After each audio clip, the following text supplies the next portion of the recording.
Sara may bagong mensahe kay Marcos Jr. At eto, Marcos Jr. may tiwalang hindi daw aabot sa Malacanang ang issue ng flood control scam. Hindi talaga aabot dyan. Alam mo kung bakit? Yung una, yung Senate President, hawak mo. Yung Blue Ribbon Committee, hawak mo. Lalo na mga congressman. Yung mga nagsisiwalat ng yung mga kontraktor, hawak mo din. Yung mga witness, hawak mo din. Diba? Yung kapag hindi mo hawak, tatakutin or gigipitin nyo. Kakasuhan, ganito ganyan. Paano hindi talaga aabot? Eto nga abot na abot tingnan mo grabing scammer to. Ito yung may tuturing natin na biggest scam. Biggest scammer, etong si Saldico. Sara confirms using confidential funds to prove Saldico in DepEd laptop scam. Lupit. Obsessed na tong tao na to sa pera, no? Lahat na lang kaya pala, ba't mo lang to nilabas, BP Sara? Kaya pala gigil sila sa confidential fund na 125 million ni Vice President Sara Duterte kasi sa kanila pala ginagawa. Sa kanila pala iginagastos yung confidential fund na yun. Para malaman ni BP Sara kung sino yung mga korap, nangungurap ng mga opisyal ng gobyerno. Kaya naman pala todo kayo paulit-ulit kayo sa confidential fund Kaya pala natatandaan ko yung interview nito ni Saldico dati na kesyo binudol. Natatakot daw si BP Sara kaya ayaw daw magsalita. Hindi daw maipaliwanag yung 125 million na confidential fund na inubos sa 11 days sa kay Saldico pala ginamit. Kaya naman pala gigil tong mga congressman sa confidential fund ni BP Sara, yung pala sa kanila pala ginamit. So nautakan kayo ni BP Sara. 'Di ba dito nautakan sila ni BP Sara. Hindi nila alam na sa kanila ginagamit yung confidential fund. Ang akala nila sa mga NPA lang, sa mga terorista. Kasi kadalasan doon ginagamit yung confidential fund na yun So dito grabe to si Saldico, no? Lahat na lang. Siguro kahit 5 duling gusto mong kunin. Late mong tao pero ang lakas-lakas mo magnakaw. Pati sa DepEd naka-kickback ka rin, laptop scam. Ang lupit mo talaga. Kakaiba ka. Samantalang pag-usapan naman natin din to. Etong kuya ng mga tulpo. Na imbis daw pasalamatan si President Bongbong Marcos dahil nagdala daw doon at tumulong daw sa mga nasalanta ng lindol, sigaw pa daw doon Sara-Sara. Sakit ba? Ouch ba? Ouch? Ang sakit ba? Anong big deal doon? Halimbawa, andun si Marcos, ang sigaw, BP Sara. Anong big deal doon? Kasi nasasaktan si Marcos. Kasi siya yung nagdala ng tulong. Pero ang ina-appreciate ng mga tao doon, ang talagang minamahal ng mga tao doon, ay ang mga Duterte, ganun ba? Dito na lang, pinatunayan mo. Ito si Ramon Tulfo, ganyan tumanda ka sir, tsaka ka naging ganyan. Kaya ka nabubugbog Tigil-tigilan mo na yan sir, yung ganyan mo, tignan mo. Unang-una sir, hindi pera ni Marcos Jr. yung pinamigay na tulong doon. Pera natin yon. Pera ng mga Pilipino yon. Buti sana kung sarili niyang pera yun Ba't natin siya papasalamatan? Pera natin yun. Sa tutusin nga, dapat nga hindi na nga binibentahan ng bigas yung mga yung taong bayan. Anak ng teteng, nung halalan, bumabaha ng ayuda. Diba? Bumabaha ng ayuda. Naghamon pa nga si Luistro tsaka si Saldico na pumunta daw sa Bicol. Yung mga bagyo. welcome daw kasi ang dami daw nilang ayuda. Ngayon na kailangan ng ayuda ng taong bayan, wala nang ayuda. Bibentahan ka pa, nasiraan ka na ng bahay, wasak na yung mga napundar mo, wala kang ni pisong perang duling sa bulsa mo, bibentahan ka ng 20 pesos kilo ng bigas, katarantaduhan yun. Tsaka ba't siya papasalamatan? Pera niya ba yun? Ito si Montulpo kung kailan tumanda tsaka naging ogag. Sorry po kay Idol Ben Tulpo. Alam mo si Ben Tulpo na lang talaga maayos-ayos dyan sa magkakapatid na yan. Totoo lang, sila na lang maayos-ayos, si Ben Tulpo na lang talaga. Oo. Si Rapi naman, medyo may maayos naman pero minsan pumapalya din. Pero dito kay Ben Tulpo, ako talaga hanggang ngayon pinapanood ko pa rin at sana nga siya na lang nanalo no? Si Erwin biglang kumambyo bata pa rin ni Romualdez ito pa isa. Ito sabi, si Rodrigo Duterte ay hindi inaresto ng ICC. Siya ay dinukot ng mga Pilipino sa Pilipinas at isinuko sa mga dayuhan. So sino ba yung mga Pilipino na yan? Yung mga Pilipino na yan, si Bongbong Marcos, si Torre, si Remulla, sino pa ba? Marami pang iba, si Marbil, si Fajardo, si Romualdez, sino pa ba ang mga dumukot? Diba? Ang dami nila. So talagang tama tong sinabi ni Teodoro Locsin Jr. na talagang dinukot si Pangulong Duterte. Yung masakit pa nga no? Kauna-unahan sa history ng Pilipinas na nangyari to.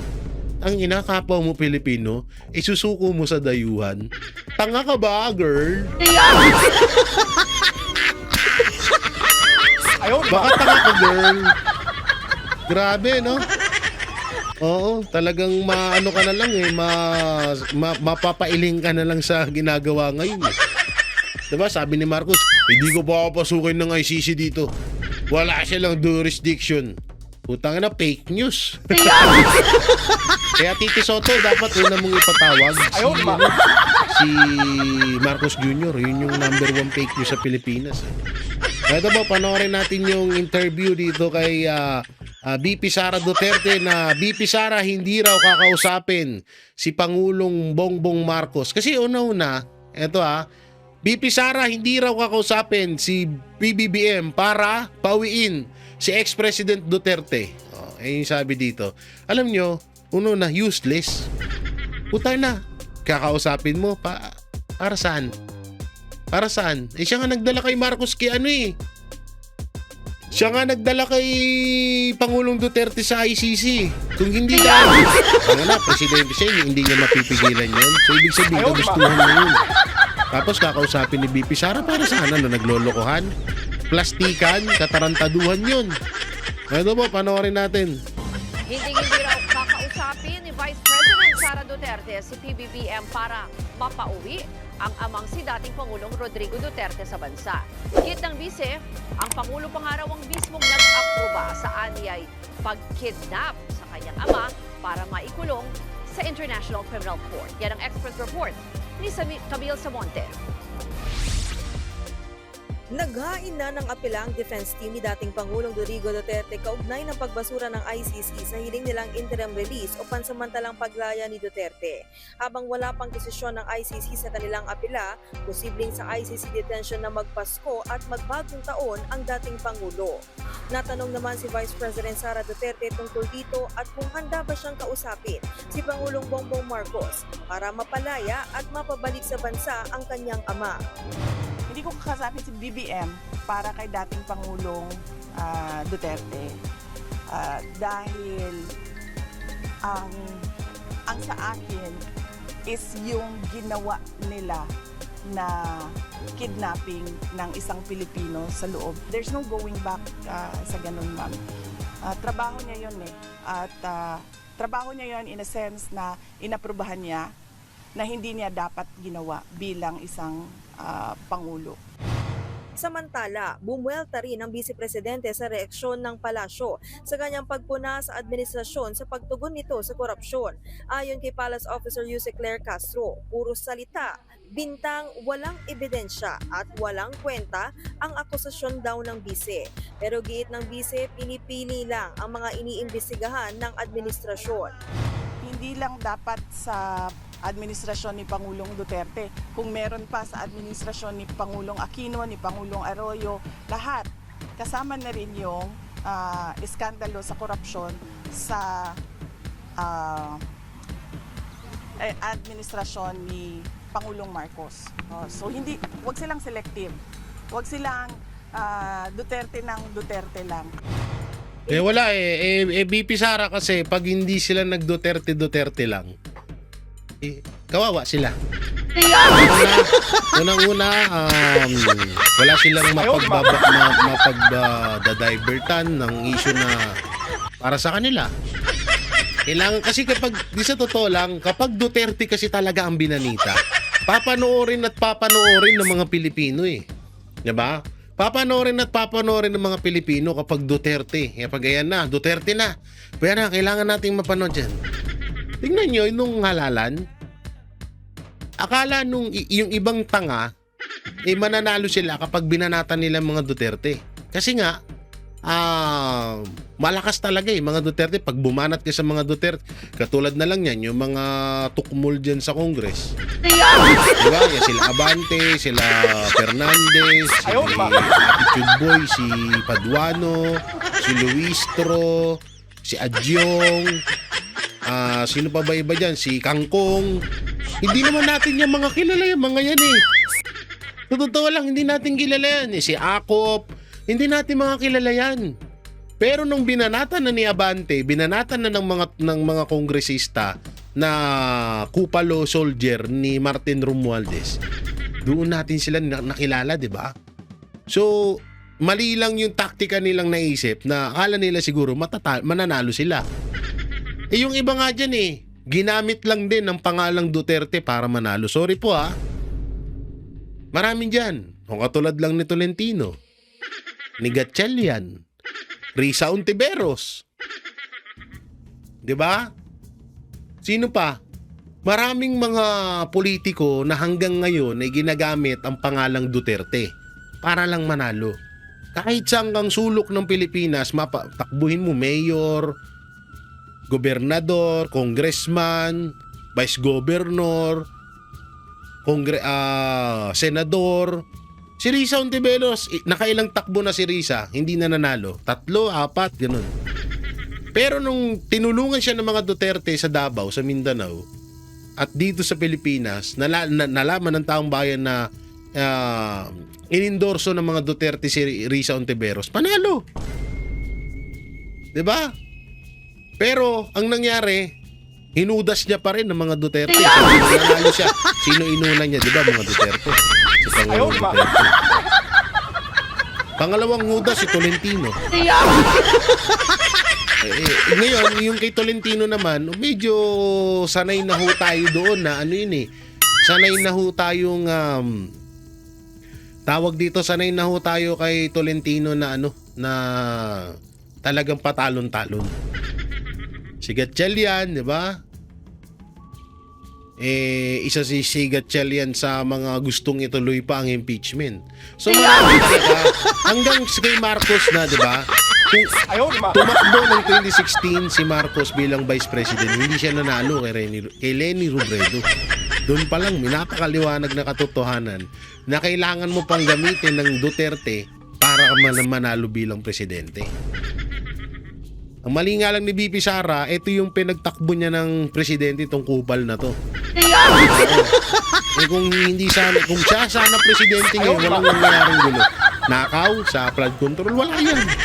Putang ina, yari yan kay BP Sara Duterte. Talagang totoo, kaya nga ngayon, kahit para mapansin, at ito ginagawa na rin to ng administrasyon. Para mapansin ang administrasyon, kailangan nilang gamitin ng Duterte para mapansin ng taong bayan ang administrasyon ni Marcos.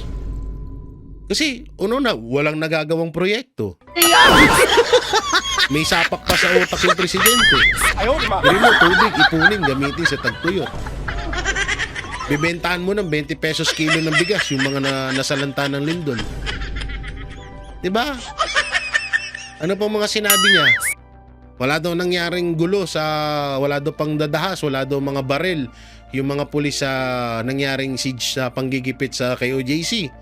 Sa Kingdom compound. KOJC compound. O, di ba? Presidente yan, hindi niya alam. Kaya minsan napag-iisip ko, hindi kaya tinuturukan to tapos tulog. Wala siyang alam. Di ba? So maraming talagang ginagamit ng administrasyon, ginagamit ng palasyo, ng administrasyong Marcos, ang pangalang Duterte, ang apelidong Duterte, para mapansin sila ng taong bayan. Ginagamit ng administrasyong Marcos ang Duterte para hindi mapansin ng taong bayan yung issue na kailangan nilang kaharapin at kailangan nilang sagutin, kailangan nilang lutasin. Hanggang sa Congress, diba? Gamit na gamit ng Duterte. Ang issue, insertion kay Martin Romualdez, 241 billion. Ang palaging sinasabi, paano naman daw yung 125 million ni BP Sara na confidential fund? So paulit-ulit lang, talagang hanggang sa matapos itong termino ni Marcos Jr., gagamitin pa rin ng Marcos administration ang apelidong Duterte para yung taong bayan kasi nakatutok talaga. Nakatutok talaga kasi yung mga Pilipino sa mga Duterte. Ganun nila kamahal ang mga Duterte. Talagang bantay sarado sila pag usapang Duterte. Hindi rin daw maituturing na pambibintang ang sinabi niya na gustong manatili ng matagal sa pwesto ni PBBM. Yan yung cover story nila, charter change. Pero ang totoo niyan, term extension yan. Natanong din ng bise kung sa tingin niya ay kwalipikado ba si Yusek Claire Castro bilang susunod na Justice Secretary. Ang masasabi ko lang ay hindi siya magaling na tagapagsalita ng Office of the President because she brings embarrassment to the country. At pag nakikita ng mga kapitbahay natin o yung mga malalayong lugar na ganito magsalita ang tagapagsalita ng Office of the President, nagdadala yun ng kahihiyan sa bayan. Totoo yan. Sa totoo lang, totoo yun. Si Castro ang nagdadala ng kahihiyan sa bansa natin. Tsaka kung sisilipin nyo yung mga tagapagsalita ng iba't ibang ahensya ng iba't ibang presidente sa iba't ibang bansa sa mundo natin, nag-iisa lang si Auntie Claire. Tinanong mo ang issue mapatungkol sa drug test ni Marcos Jr., ang sagot, Duterte. Tinanong mo kung kailan magagawa ni Marcos Jr. yung pinangako niyang 1 million per year na kabahayan, ang sagot niya, Duterte. Wala nang ibang nasa utak ni Claire Castro, Duterte. Pero ito lang masasabi ko, hindi ako nananakot, pero ito, sure ako na mangyayari to. Magsisisi si Auntie Claire pag natapos ang termino ni Marcos.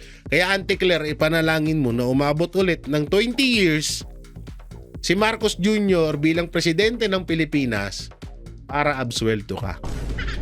Kasi kapag si Vice President Sara Duterte na ang naging presidente ng Pilipinas, yung ipon mo, yung sinasahod mo, kung ano man yung tinatanggap mo ngayon, ubos yan. Ubos yan, maniwala sa akin. Wala pang tuloy si Castro. Bukas yan magsasalita si Castro. Buta ng uso, kakadiri. Mong pek-pek ng baka eh. Sorry po. O eto ba, isa pang pahayag ni BP Sara, no? Duterte sa paglilinis ng korupsyon.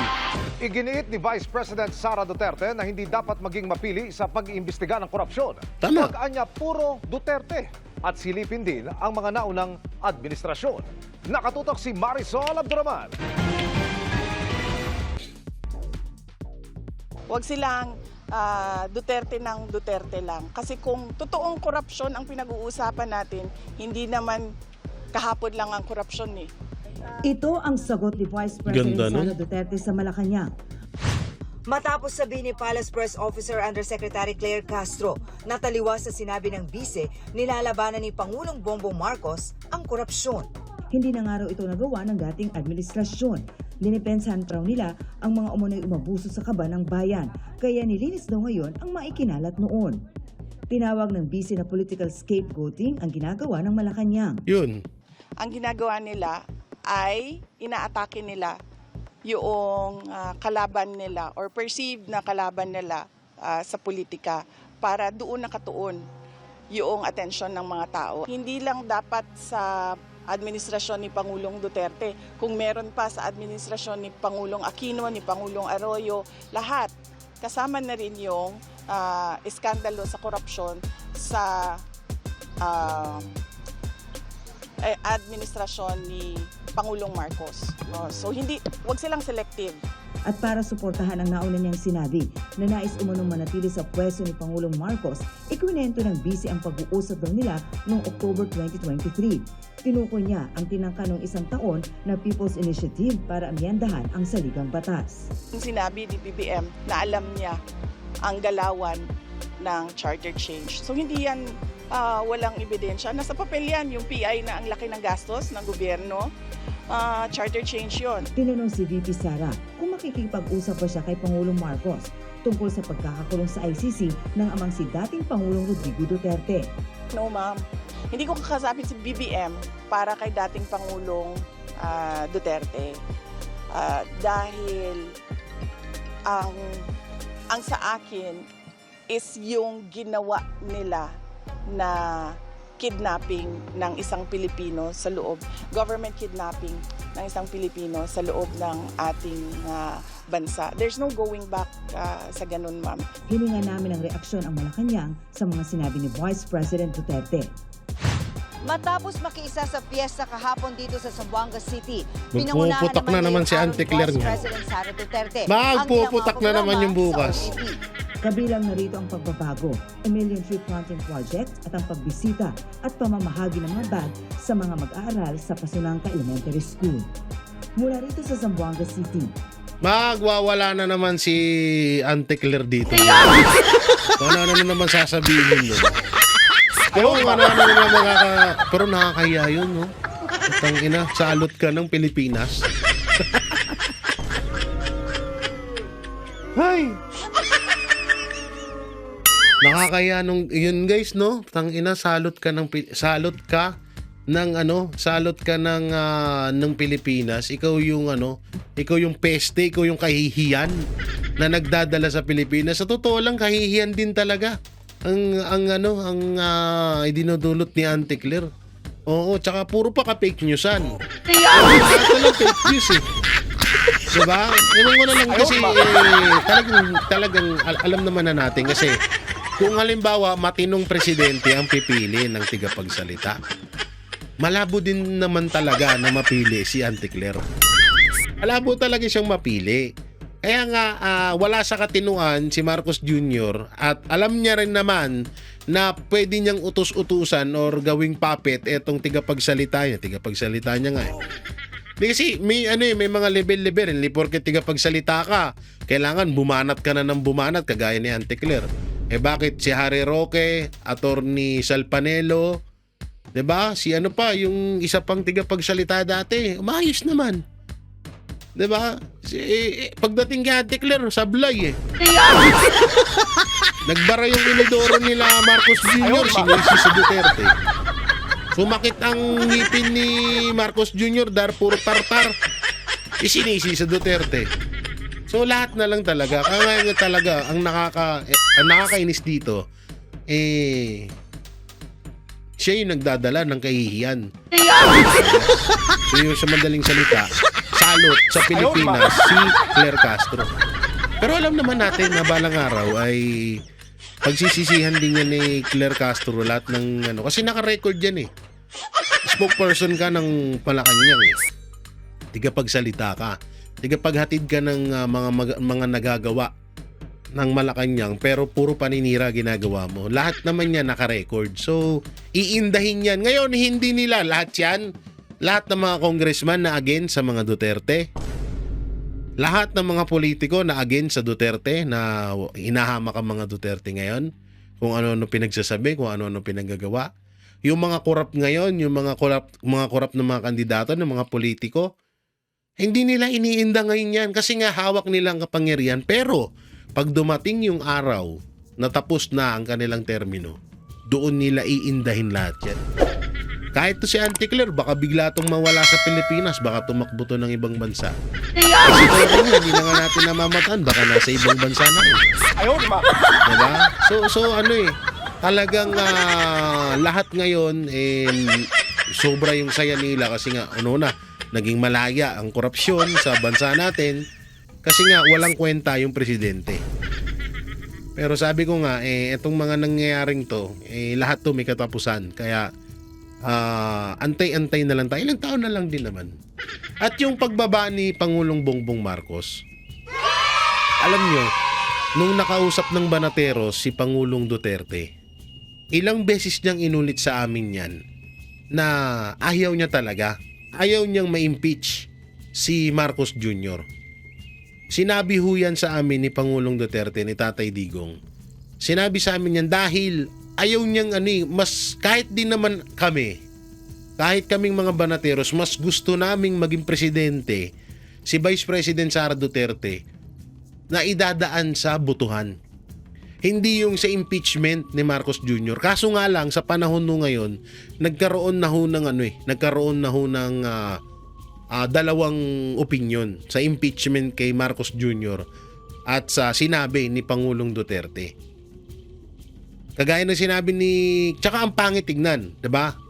Pag nalaglag si Marcos Jr. nag-resign, ang papalit na presidente si BP Sara. So pangit talaga tignan. Ngayon, may mga may mga tawag dito, may mga gusto ng i-impeach or bumaba na sa pwesto si Marcos Jr. kasi grabe na yung ginagawa. No, grabe na yung ginagawa. Pero ako tatanungin, pag talagang kung kaya naman talaga natin pang mag-antay, mas maganda na tapusin ni Marcos Jr. ang termino niya. Okay lang. At magkaroon ng botohan sa 2028 at may halal si BP Sara bilang presidente ng Pilipinas. No?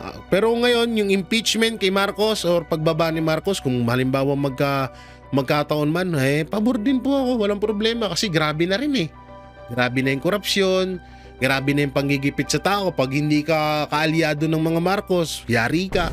Kaso ka dito, kaso ka doon, pwede ka pang ipapatay. Kagaya nung ginawa sa isang vlogger, di ba? So yun ang dyan. Kaya nga itong palasyo, eto nga yung sinasabi nila dyan. Pres Marcos, tiwalang di aabot sa palasyo ang issue ng flood control. Panoorin. Wow, grabe talagang confident. Confident si Kupal panoorin natin. Naniniwala si Pangulong Bongbong Marcos na hindi aabot sa Malacanang ang mga aligasyon ng katiwalian kaugnay pa rin ng mga flood control project. Handa rin siyang magbigay ng kopya ng salin o tala ng mga Utangin na, walang salin, walang kwenta naman yung salin na yan. yaman at utang niya sa Independent Commission for Infrastructure kung hingin sa kanya. Nakatutok si Ivan Mayrina. Sa pagulong na investigasyon sa katiwalian sa mga flood control projects, marami ng pangalan na dawi na bilang ilang kaalyado ni Pangulong Bongbong Marcos, na bilang ang pinsang si dating Speaker Martin Romualdez. Tanong ngayon sa Pangulo, aabot ba mga aligasyon sa Malacanang? The opposition would love to bring me into this, to include me in all of this. Pangin na, choppy na naman. Love to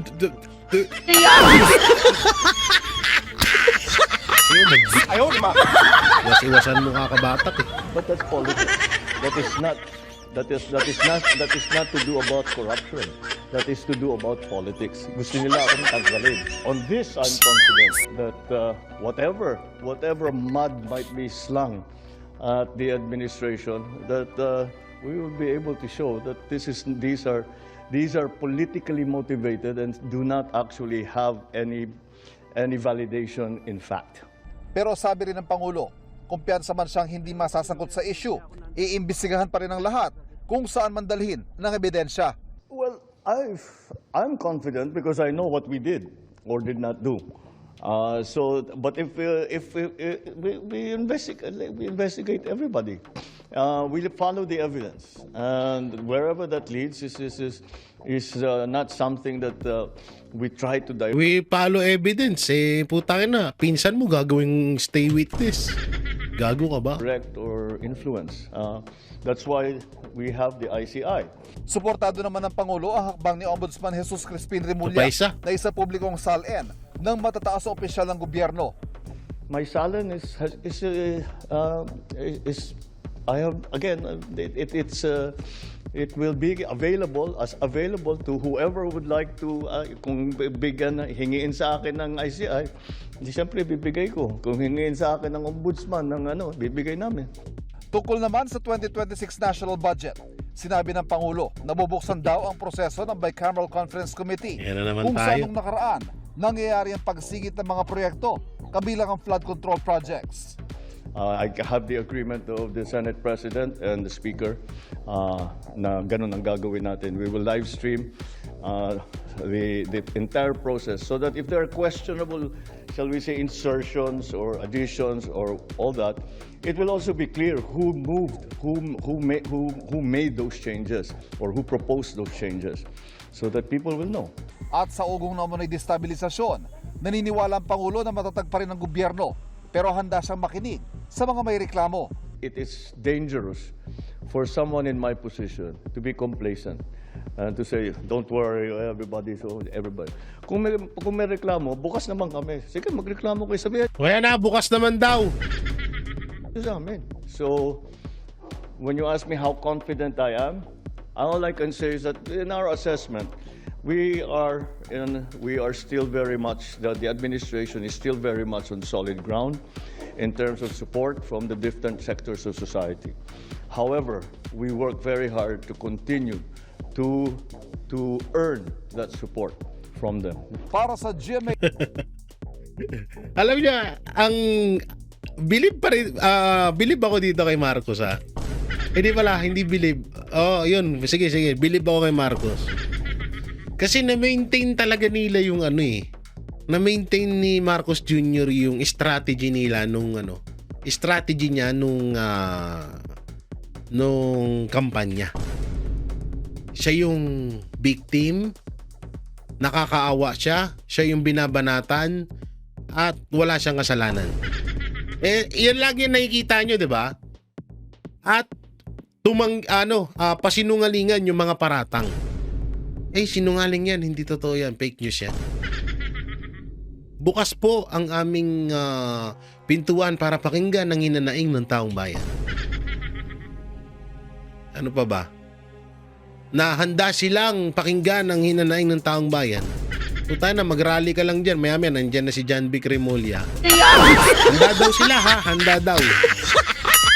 Grabe no, talagang na-maintain ni Marcos Jr. yung ganitong larangan na dito nila kasi nakuha din talaga yung boto yung boto ng taong bayan kasi nung panahon ng botohan talagang lumabas doon na aping-api si Marcos Jr.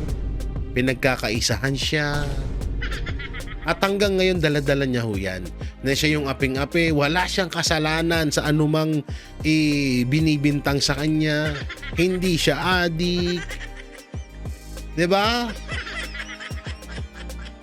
Lahat. Kaya nga tama si BP Sara sa decision niya na never niya na dapat talagang kausapin etong si Marcos Jr. Kasi nga lang to para kang kumausap ng diga mental. Sorry po sorry po sa kasi una kakausapin mo siya tapos babaliwalain niya lang din yun. Tsaka bakit kakausapin ni BP Sara si Pangulong Bongbong Marcos mapatungkol sa pagpapauwi kay Pangulong Duterte? Siya nga yung unang pumirma dyan. Siya yung unang pumayag na dalhin sa dahig etong si Pangulong Duterte. So para saan yung usapan, 'di ba? Kaya tama yung desisyon ni Vice President Sara Duterte, at yung mapatungkol naman na wag mag-focus sa mga Duterte, tama din ho yun. Kasi ang dami-dami hong presidente, bakit kay Pangulong Duterte lang na administrasyon ng tututo kayo? Bakit yung kay Aquino? May tulay na walang ilog. May tulay na gawang kahoy. Ang dami nang nakawan na nangyari doon kay GMA. Kahit umabot pa kayo sa panahon ni Cory Aquino, ni Erap, ni Ramos, mas grabe kay Ramos. Putay na yung usapang brand out. Bebentahan ka ng bebentahan ka ng generator. Wala talagang sinasadya magka-brand out sa Pilipinas. Lalo na nung corruption nung yung panahon ng tatay nito, 'di ba? Na record pa sa Book of Record. Biruin mo 'yun. Siya lang ang gumawa nun sa kasaysayan ng mundo. Yung matinding korupsyon nun. Kaya nga, etong si Marcos Jr. Mapahanggang ngayon, talagang hindi niya makuha yung loob ng taong bayan na mahalin siya at pagkatiwalaan siya. Kasi, biruin mo, kung sa totoo lang, kung tinuloy lang ni Marcos Jr. yung Build Project ni Pangulong Duterte, War on Drug ni Pangulong Duterte, at panagutin niya tong pinsan niya, lahat ng mga kuratong baliling sa Congress, panagutin ni Marcos, baka mabago pa yung paniniwala sa kanya ng taong bayan. Kahit kami, ng mga banateros, baka suportahan pa namin to, si Marcos Jr. Kung hindi siya naging ganito. Kaso, nung una pa lang din naman kasi, at sa lahat naman ng banateros, ako lang naman din yung hindi rin nakinig. Para kasi tigas ko din ng ulo si VP Sara. Hindi rin ako nakinig sa payo ni Tatay Digong na wag iboto tong weak leader na. Nag-iisa ako sa banateros. Ewan ko lang si Sir Jack. Baka dalawa kami ni Sir Jack. Kasi sila Banat Bay, Kucholi, Boss Dada, Master Judea, paring RJ, Isko Moreno kasi ang binoto niyan na presidente. Pero solid sila kay BP Sara. Ako binoto ko to si Marcos tsaka si BP Sara. At ng buong pamilya ko. Kaso nga lang nagsisisi kami. Kami na dilubyo pala. Dilubyo pala. So yan mga banateros, mga kabiyaya, anong may kukomento nyo dito sa mga pahayag ni Vice President Sara Duterte at dito sa malaking tiwala ni Marcos Jr. na hindi daw aabot ang usapang korupsyon sa kanyang sa Malacanang or sa palasyo. So ano pong may kukomento niyo dyan, comment nyo lang dyan sa baba. At yung pinaka-brutal doon, yung pagiging nakakahiya or insulto kay Auntie Claire na isang salot sa bansang Pilipinas. Ano po may kukomento nyo, i-comment nyo lang po dyan sa baba. At paki-like and share po ang ating video at itong video na to. Pakisama na rin yung join button at super thanks dyan. So maraming salamat. Ingat po kayo palagi. God bless and peace and bye-bye.